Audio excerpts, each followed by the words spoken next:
Mensaje dominical del Monseñor Andrés Carrascosa, Nuncio Apostólico en el Ecuador.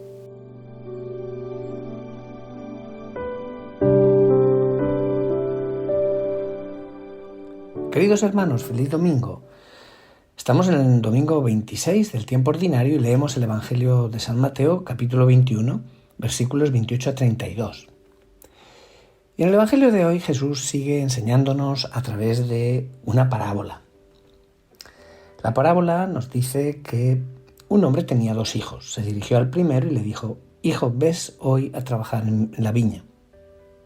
Y él respondió: «Sí, señor», pero no fue. Se dirigió al segundo hijo y le dijo lo mismo. Y él respondió: «No tengo ganas». Pero después se arrepintió y fue. ¿Quién de los 2 hijos hizo lo que quería el padre? Y le respondieron: el último.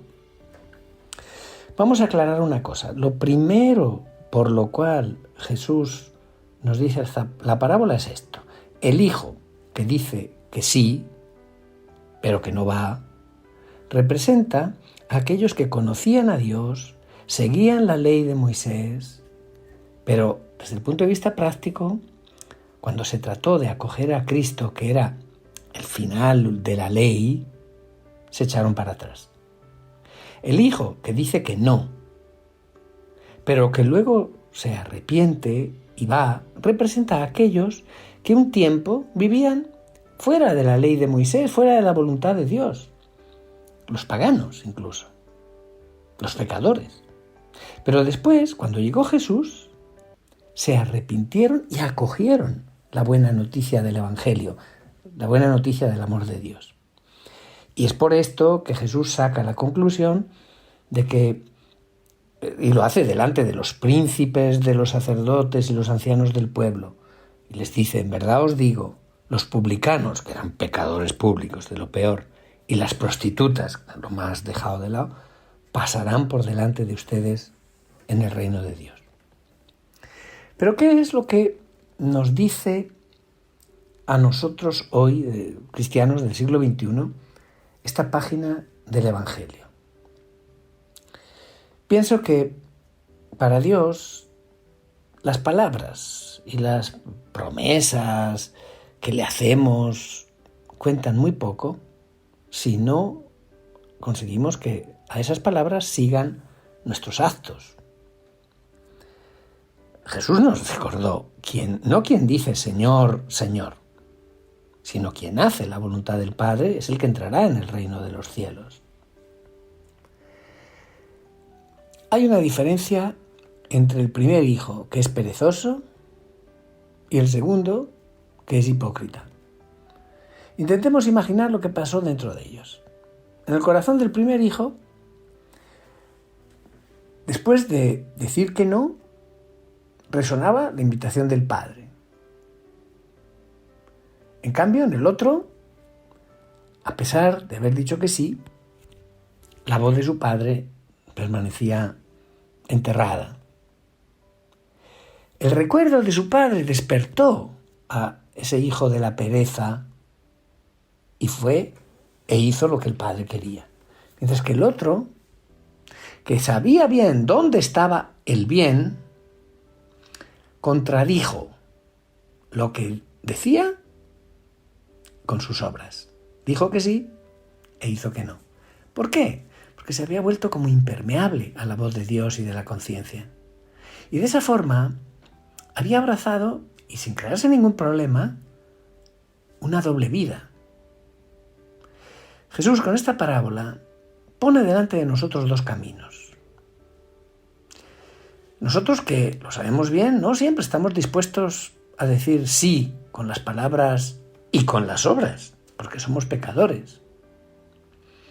Pero podemos elegir entre ser pecadores que están en camino, que siguen escuchando al Señor y cuando caen se arrepienten y se levantan, como uno de los hijos, o ser pecadores que se sientan y solo están dispuestos a justificarse siempre. Y solo con palabras según lo que les conviene en el momento. Jesús dijo esta parábola a algunos jefes religiosos de aquel tiempo que se parecían al hijo de la doble vida, mientras que la gente común normalmente se comportaba como el otro hijo. Esos jefes sabían y explicaban todo de manera formalmente perfecta, verdaderos intelectuales de la religión, y de esto sigue habiendo mucho entre nosotros. Pero no tenían la humildad de escuchar, no tenían la valentía de interrogarse, no tenían la fuerza de arrepentirse, de cambiar. Y Jesús es muy severo. Dice que incluso los publicanos, los pecadores públicos, les precederán en el reino de Dios. Es un reproche muy fuerte, porque los publicanos eran corruptos, traidores de la patria, eran los que recaudaban los impuestos para los romanos. Entonces, ¿cuál era el problema de estos jefes, de estos oficialmente buenos? No estaban equivocados en el concepto que tenían de Dios, de la religión, estaban equivocados en la manera de vivir y de pensar ante Dios. Eran, con palabras y ante los demás, aparecían como custodios inflexibles de las tradiciones humanas, oficialmente de las cosas de Dios, pero eran incapaces de comprender que la vida, según Dios, es una vida en camino y que es necesario tener la humildad de abrirse, de arrepentirse cuando nos equivocamos, porque nadie aquí es don perfecto o doña perfecta, y de volver a empezar. Esto es lo que nos dice a nosotros. Que hay una vida cristiana que está construida científicamente, en la cual pues basta como con cumplir con algunas normas para tranquilizar la conciencia. Pero la vida cristiana es un camino humilde de una conciencia que está siempre en relación con Dios y que delante de Dios sabe arrepentirse cuando hace las cosas mal y confiarse a Él en sus pobrezas, sin presumir nunca de que uno es capaz de bastarse por sí mismo. Así se superan esas versiones actualizadas de ese mal antiguo denunciado por Jesús en la parábola, la hipocresía, la doble vida, el legalismo, el alejamiento de la gente. La palabra clave, fíjense, en el Evangelio es habiéndose arrepentido fue. Se trata de arrepentirse. El arrepentimiento es lo que permite que no nos endurezcamos, que transformemos un no a Dios en un sí. Y que transformemos un sí que le hemos dado al pecado, lo transformemos en un no por amor al Señor. La voluntad de Dios Padre, que cada día habla con delicadeza en nuestra conciencia, se cumple solo en esa forma de arrepentimiento y de conversión que tienen que ser continuos. Uno no está nunca convertido para siempre. En definitiva, en el camino de cada uno de nosotros los cristianos hay dos sendas que se nos ponen por delante. O ser pecadores arrepentidos o ser pecadores hipócritas, porque pecadores lo somos siempre. Podemos arrepentirnos o seguir en la doble vida de la hipocresía. Pero lo que cuenta no son los razonamientos que justifican, que intentan salvar las apariencias. Lo que cuenta es un corazón que va avanzando, va caminando con el Señor, que lucha cada día, que se arrepiente y vuelve a Él. Porque el Señor busca no a los puros por fuera, externamente, sino los puros de corazón. Hay una cosa que quería comentarles. El ser humano tiene siempre la capacidad de cambiar su proyecto de vida.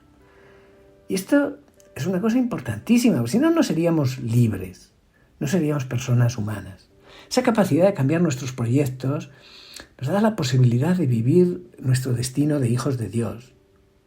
Nosotros somos bautizados, pero no hemos crecido como verdaderos hijos de Dios siempre. Nuestro modo de vivir era un poco así como preconfeccionado.